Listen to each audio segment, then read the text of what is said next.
afraid no more. I ain't afraid to sing. And if the words are clear, I know that I can sing. Busting out the rules that they control. Busting out a love there in my soul. Busting out a dream that won't be so. I said no. Busting fair. I'm busting fair. Busting fair. Busting fair. Thank you so much, Bobby. I really appreciate that. Welcome. You are so welcome, Carol. I also want to say how much I appreciate you choosing to bring that, make that available when we start the show and end the show. Oh. And I never asked you to do that. Oh, no. You've chosen to do it. Oh, I have. And that just really touches my heart. You touch my heart, I Carol. thank you so much for volunteering without asking. That's very special. Oh, you're welcome. And Thank I you. love seeing your wife when she's available to come here too. Oh, so- she loves being here, too. Oh, good, good. She does. So I just wanted to acknowledge Bobby Lee for stepping up to the plate without being asked. That's a really unique individual that would do that. So, Thank and then you, of course Carol. we have an all-volunteer crew here. We do. And tonight I decided to take a chance, and I sent out a message on Facebook and Twitter, and it says, you know, sometimes we start a few minutes late. We're almost a half hour late today, and it seems the times I send out those messages were really quite late. So anyway, we're still here, and the reason we attempt to start at 6:30 is because Underground comes on at 9 o'clock, and sometimes they have guests or people with music or bands, and they need to get the area here all prepped for that. So it takes some time. So that's why we do come on at 6:30 on Friday nights. Now the other thing I want to say here for just a second, and Ginger, you got to come up here and get your two little buddies. Ginger lost her good poochy friend today, and so we have a couple of little buddies. If I know I'm springing this on Mike, but if Ginger could come up and get her little buddies, that'll help her through the rest of the evening and maybe a few more days. She lost a very precious dog today, so I understand what that's like. So we want to thank Ginger. She's the switcher. She's the one that switches the views on the camera. So there you go. Thank you. You're welcome. Thank you.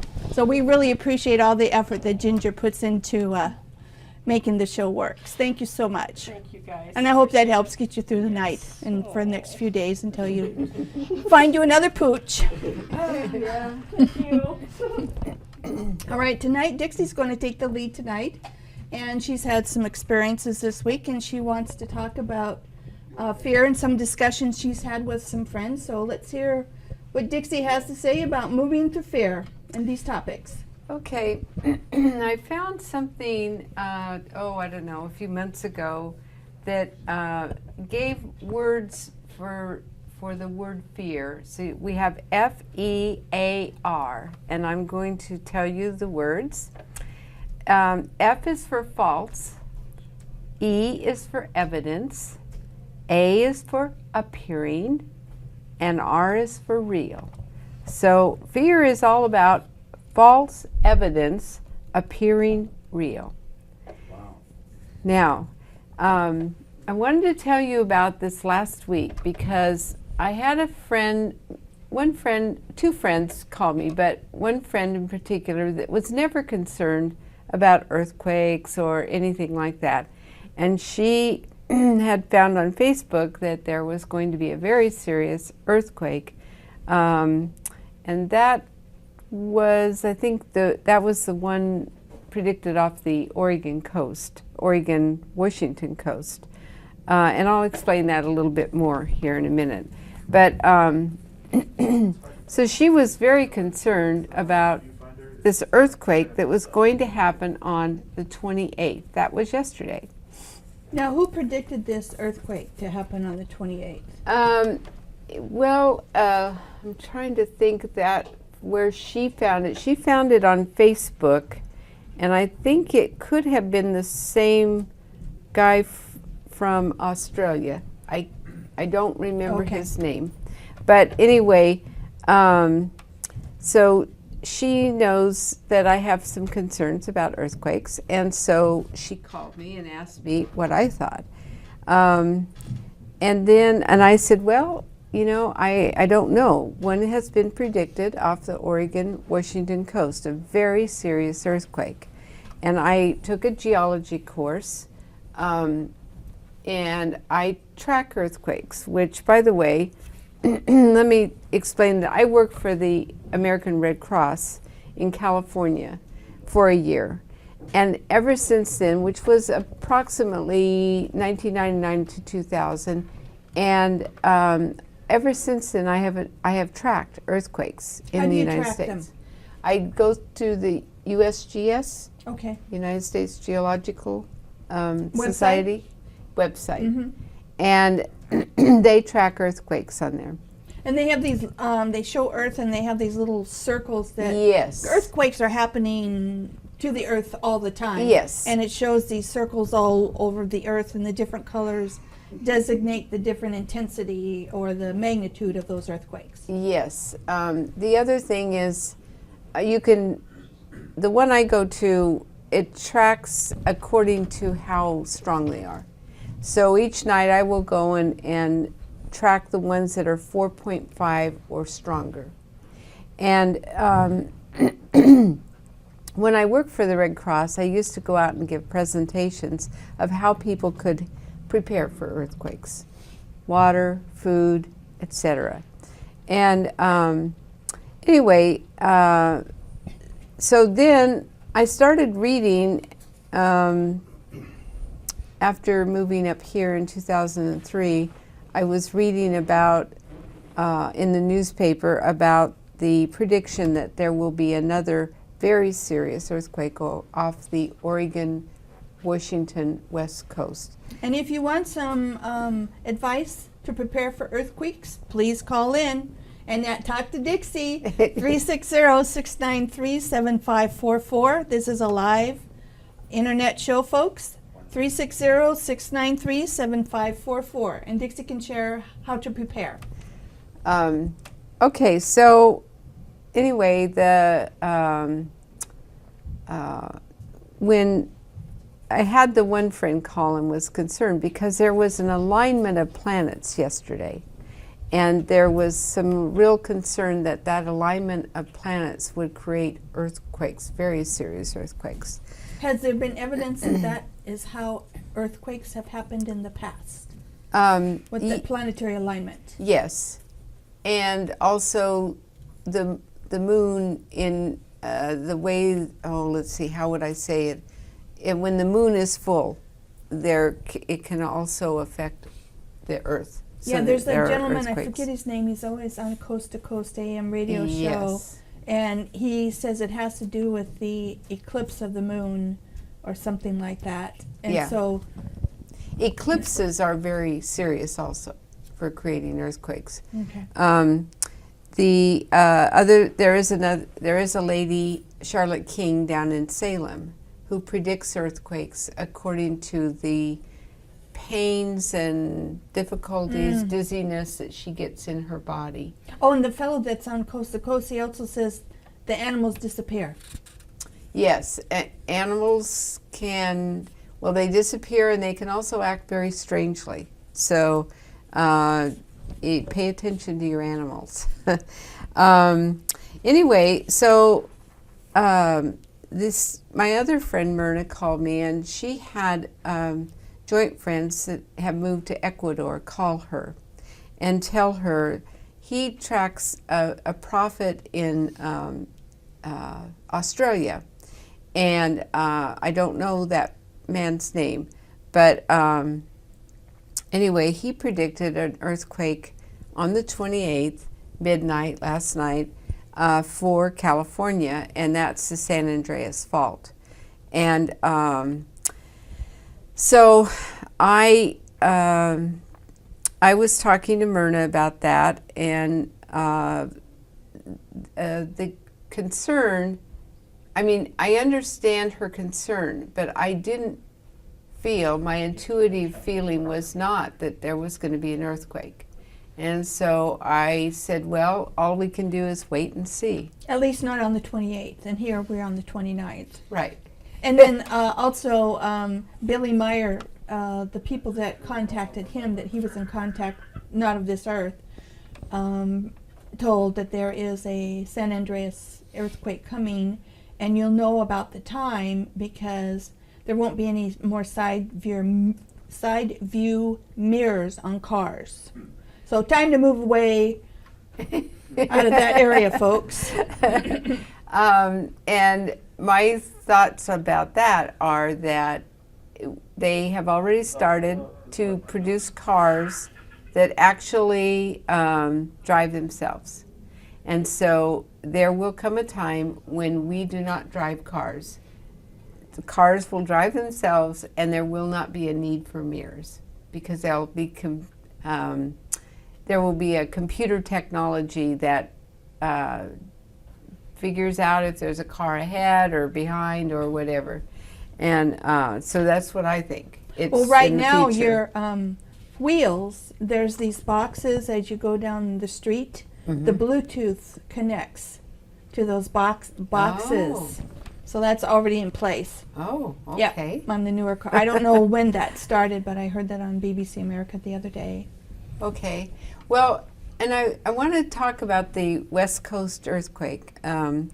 There's been an earthquake approximately every 300 years. And I was going to say, and now I'm going to tell you about that I took a geology course in our community.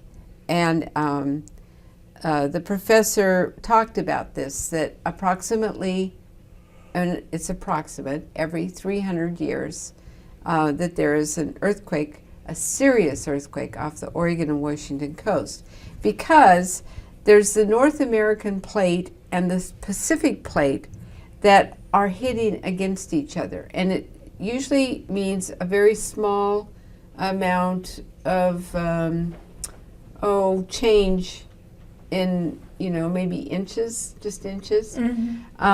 Well, then at some point, approximately every 300 years, then those plates just really hit each other very, very hard. And that can be a 9-point earthquake. And it can produce a huge tsunami. And they have found this because they've done investigation on the Oregon and Washington coasts. That's how they know this. Do you think we're far enough inland if that should happen? I do. I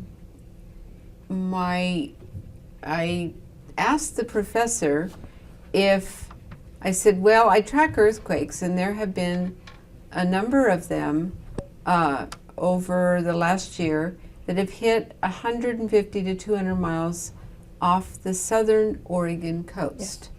5-pointers, 6-pointers. And so do you think that's where this huge earthquake is going to hit? And he said, no, look at the areas that the earthquakes have not hit, because the earthquakes, the smaller earthquakes, smaller 5 or 6 point, they're so far off they don't do damage. But those releases the pressure from the plates hitting against each other. So he said, look at the areas that have not had earthquakes. So the Vancouver Island has had earthquakes above and below it and to the west of it. And those are significant, 5 and 6 pointers. But the area between Vancouver Island and upper, I would say the northern part of Oregon have not had earthquakes. And so we're talking the Seattle area, the Puget Sound area. Yes. And I'm not saying it's going to happen because it's approximately every 300 years. It could be 350 or 400. And actually, this is what the professor told me.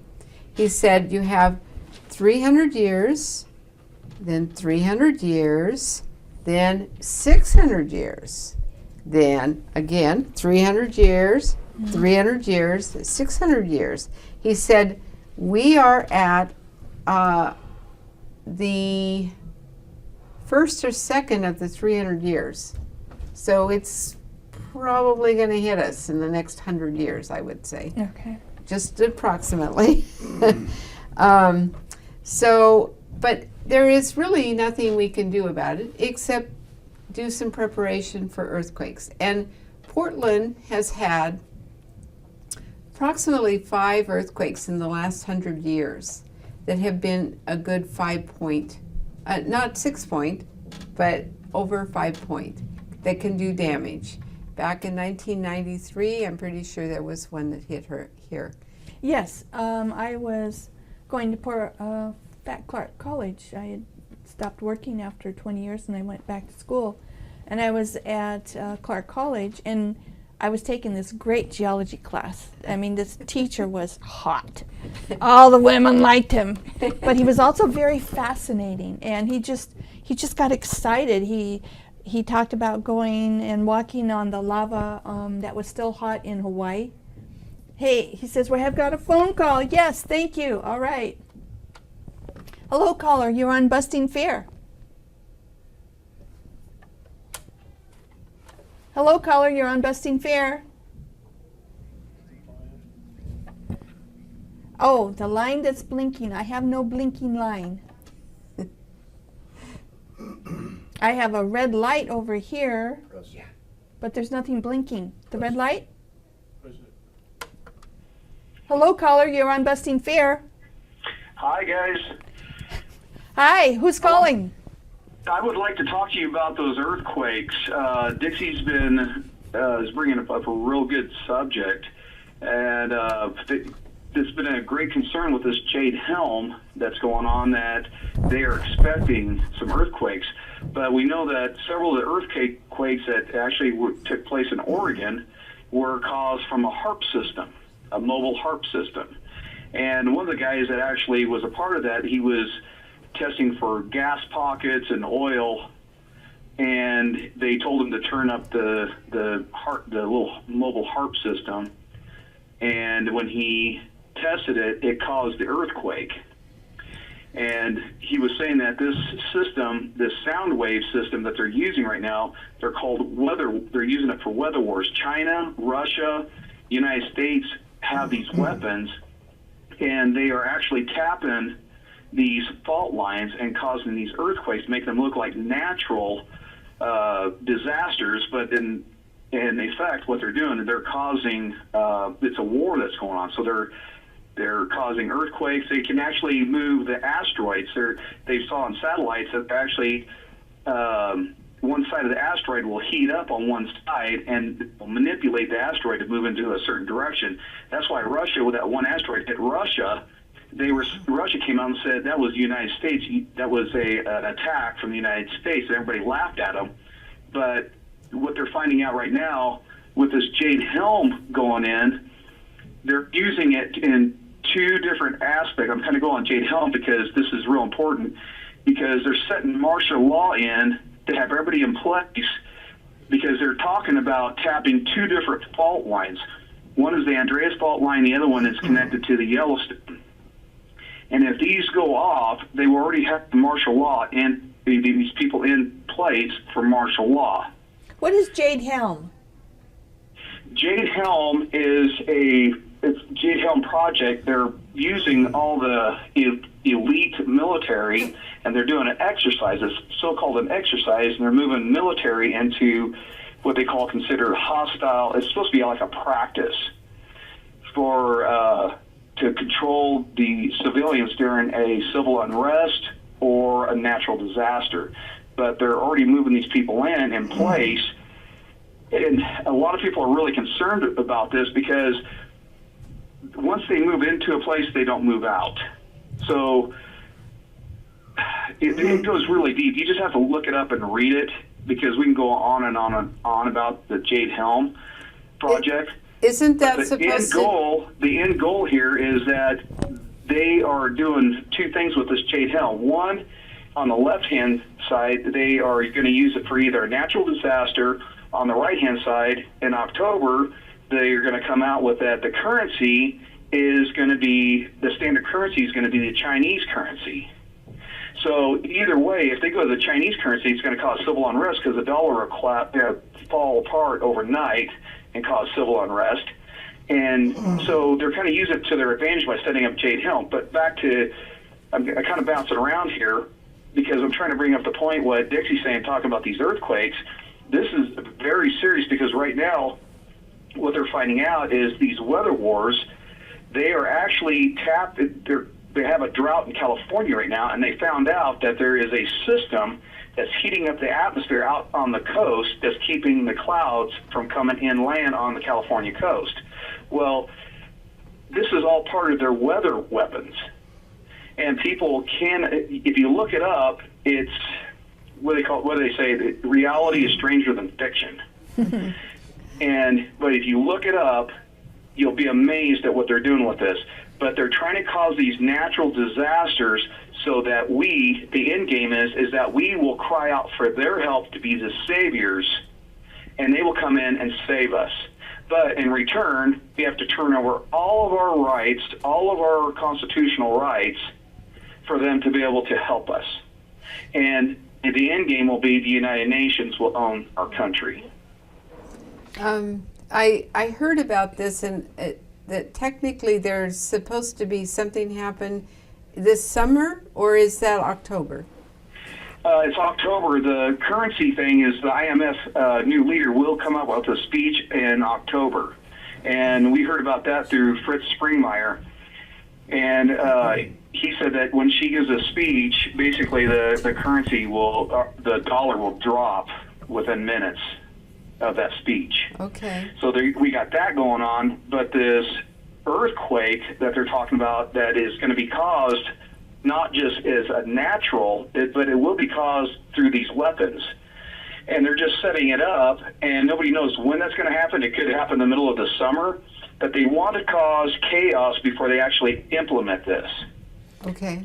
And they want to cover this currency collapse also because all these bankers that are stealing all this money, they'll be exposed if they collapse the currency before a natural disaster.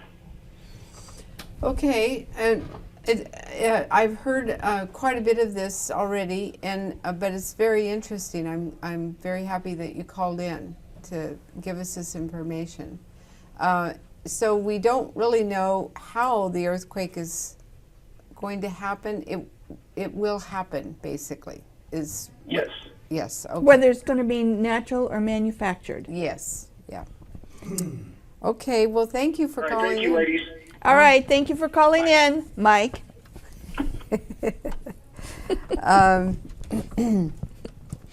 Anyway, let's see. To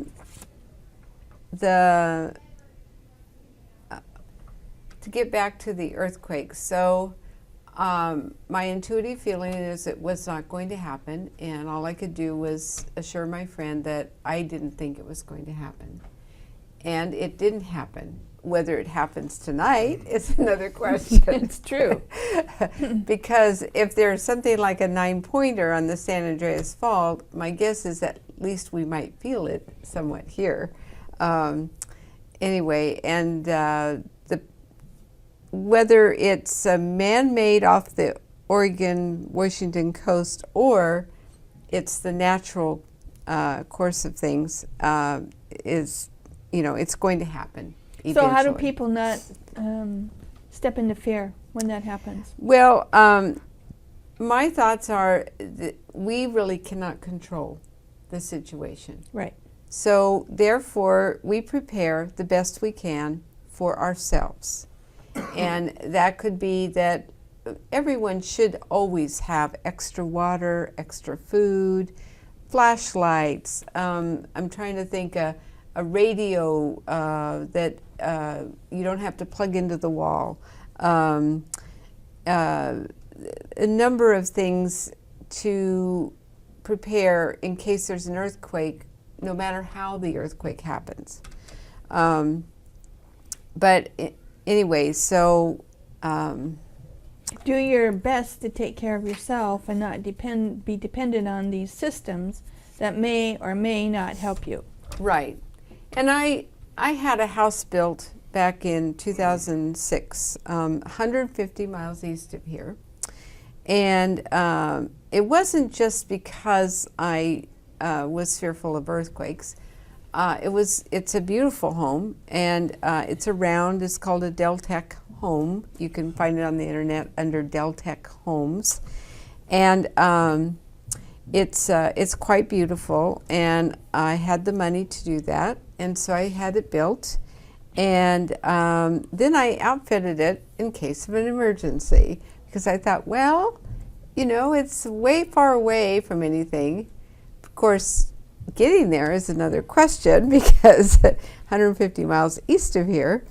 Anyway, so about 2 years ago, the fear of, say, the big earthquake off the Oregon-Washington coast or other things kind of went away. It just subsided. And I can't tell you how I did that. I don't think I did it necessarily. I just didn't feel that I should be fearful. And I'll explain this to you. Yes. As I'm going up to this house, you go down a canyon and up on a sort of dry desert area, and then you come to you're on the road, and it goes between tall trees for probably about half or 3/4 of a mile. And I'm always concerned about deer when you have trees, because you can't always see them coming out. And one did come out one time, but I slowed down and didn't hit it. But I thought, okay, I'll slow down to about 45 or 50 here. The speed limit's 55. Sometimes I go 60. And I thought, I could go 35, but then it won't get me there any sooner. And I'm living in fear if I do that. So I just have to watch carefully, slow down a bit, and just keep moving. And that's the way I feel about fear. Fear can keep us confined to our homes if we're afraid to go out and do anything. So it's time for us to say, okay, it could happen, but I'm going to be in the right place at the right time. That's my theory. I'm going to be in the right place at the right time. If I die, it's time for me to die. So my advice is don't allow yourself to be fearful constantly, or you're not going to enjoy life. So anyway, and yes, I'm trying to sell the house. I've been trying to sell the house for 2 years. Gee, since the fear went away. Interesting. And the house is what I would call out in the middle of nowhere. And what I mean by that is it is 30 miles east of Goldendale that has about 3,500 people. The house or Goldendale? The house. Has 3,500 people? Yeah, I'm sorry. Goldendale Gotcha. has, yeah, you did. Goldendale has 3,500 people. The house has no one sometimes, but Yes. okay. And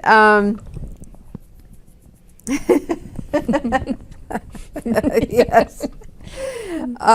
Anyway, we're hearing voices in our ears, by the way, if you're wondering. Okay, it's also 5 miles west of a little town called Bickleton. And Bickleton has only 90 people in it. So it really is out in the middle of nowhere. So you have to go there on purpose. Yes, exactly. And I call it my retreat house because it's quite beautiful, and it is out in the middle of nowhere. And they did put windmills in, so that's the only light outside of the house at night. And guess what I can do? I can go out and look at the stars. And I know why they call it the Milky Way, because it's milky there. Dixie, we have a night vision we have night vision goggles. We need to be out there looking All right. to see what else is up there. Dixie. Sounds like, I know, because it's not too far from James Gilliland's ranch, who sees UFOs all the time. Yes. Yes. So anyway, so my it's the fear is, remember, false evidence appearing real, and I think that it keeps us confined in so many ways when we're fearful of things. And I have been fearful of things and then found out that it didn't happen. Can you give an example of some of those Like- fearful things besides earthquakes? Okay, I was going to say, like yesterday, it didn't happen. Yes. It's like the fear of the deer jumping out in front of me. Okay, sure. And slowing down. How much should I slow down, though? See, that's the whole thing is, how many times do I stay at home because I'm fearful of going out and getting in the car? And guess what? I've had some really serious auto accidents. So I could be fearful of getting in the car. But I had to force myself to do it in order to get beyond the fear. Now, you were in a very serious accident. You were Yes. hit head-on by a truck. Yes. You were in the hospital about 4 months. 3 months. 3 months. In 2 hospitals. And how many bones did you break? 101 bones. 101 bones. And she's Serious- walking and talking today, folks. Yes. And I Yes. had a very serious head injury. Yes. And a good excuse for my memory loss. And you must have had amazing doctors. Yes, yes. And I don't remember the accident or the first 2 months I was in the hospitals. The So first you one had a was- lot of fear to work yes, through to even yes, to get back into a Yes. car and start driving. yes. And I'll throw in here that I had learned how to analyze hand analysis. And my mother would come to the hospital every day, and she would tell the nurses, show her your hands. She can tell you some information. And that really helped me In your recovery. my recovery from the brain injury particularly. We have 5 viewers, folks. We're going viral again. Thank you so much. 360-693-7544. 360-693-7544 if you want to share your earthquake and busting through the fear. Yes. And I think the next time I'm on, I won't be here for 2 weeks for other reasons. And the next time I come on, I would like to talk about our goals, because I think goals help us move through our fears. Okay. It's looking forward to something that you're going to have or do or accomplish.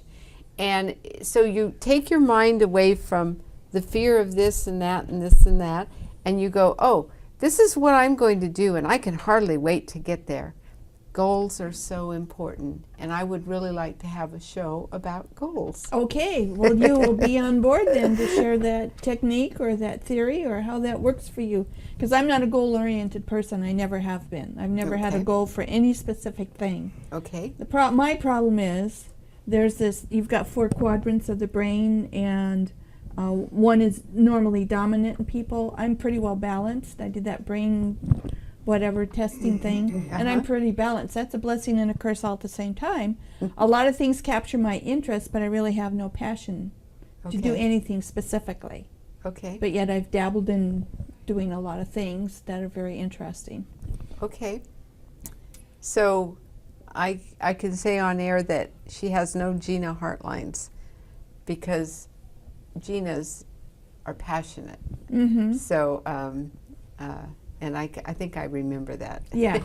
Yeah, so when that I just analyzed her confirmed hands. I have no passion and I have no goals. I mean, goals just don't make any sense to me, never have. I don't think they ever will, and I'm too old to figure it out. Well, and that's just fine for you. Yeah. I'm sure there are people out there that are going to listen to this that Yeah. also are, in your situation. So. Yeah, well, that's wonderful. So, I do want to mention a couple things before we shut down tonight. I do have some new information up on divinedominoes.com. That's DIVINEDOMINOES.com. There's some information up there about my favorite topic, a psychopath, and it demonstrates clear the system that he's involved in, and his system is providing vaccinations to children in India, and 49,000 of them so far have been disabled. So India is suing this person. And then there's another article, number 1. It's about psychopathic systems, their minions, and their agenda. And that is pretty well laid out from David Wilcock. His website is divinecosmos.com. And I've got an excerpt from that story, or that information that he's presented and written and put up on his website. It is very long to read, but it will certainly give you some insight as to some of the strange things that are going on in movies, the Super Bowl halftime show with Madonna there. And Madonna has written a new song or something called Illuminati, and it is very, very strange. This is just not the Madonna I know. Something very strange is going on. So take a look at that, absorb the metaphors, forgive it, don't engage in it, just learn where they are so you don't have to be a victim of the fear of matrix that they're trying to create. And thank you, Bobby Lee. You're welcome. We'll hear from you now.